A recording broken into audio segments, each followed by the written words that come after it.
Mhux xebbajtuna biss immissa għażżistuna. Din kienet lajta ta' BirdLife Malta 2 wara nofsinhar quddiem l-uffiċċju tal-Prim Ministru fil-Belt Valletta kif l-NGO ikkundannat b'saħħa d-deċiżjoni tal-Gvern ta' Abela li jerġa' jiftaħ l-istaġun tal-insib għal 7 speċi ta' safar tal-għana. BirdLife Malta insistiet li r-riċerka għal 3500 nassab hija biss skuża bil-President tal-NGO Daryl Grima jappella lill-Gvern sabiex jirrispetta l-liġi u d-deċiżjoni tal-Qorti Ewropea tal-Ġustizzja.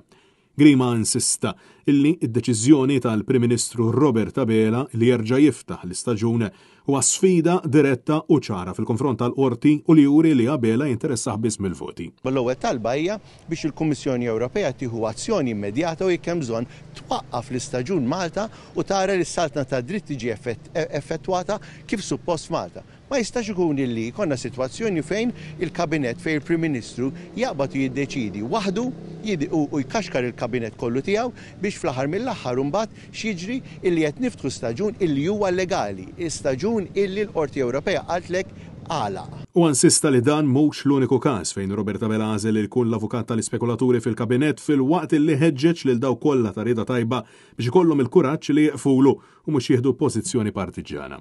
Jiena bħala Malti l-bieraħ meta rajt dan li ġara, weġġajt li nara l-pajjiżi illi jisfida l-ambjent, jisfida l-Unjoni Ewropea għaliex int ma nistennix minn Prim Ministru illi jagħmel dan. Jiena nixtieq li konna Prim Ministru mhux avukat tal-kaċċaturi u nassaba, mhux avukat tal-ispekulaturi li ġewwa l-Kabinet qed jadvoka lil dawk in-nies illi sabtu jgħidu, jien nixtieq li kolli Prim Ministru illi fl-aħħar mill-aħħar jara li s-saltna ta' dritt f'Malta li sewwa jiġi tmexxi għal qudiem. Mistoqsijek f'dawn il-ġimgħat Robert Abela kellimx lil BirdLife biex jisma' l-pożizzjoni tagħhom Grima insista li madanakollu u mhux qed jippretendi li fuq din il-kwistjoni kollu jagħmel laqgħa magħhom. Fl-aħħar mill-aħħar jiena ma nħossi li għandi għalfejn nitkellem fuq il-Prim Ministru fuq deċiżjoni li ħadet il-Qorti Ewropea.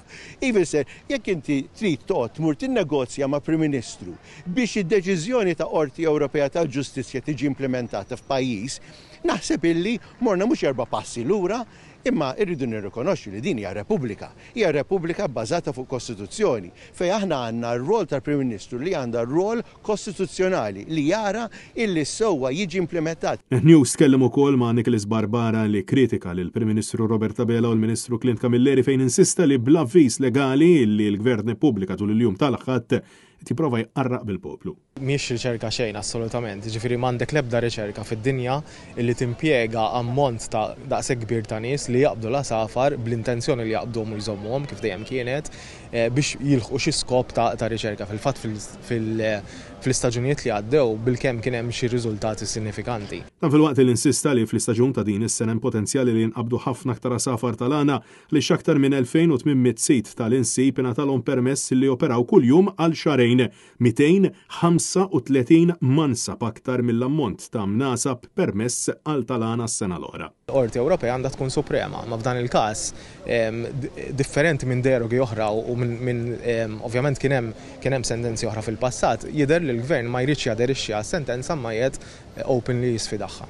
Francesco Catania, Net News.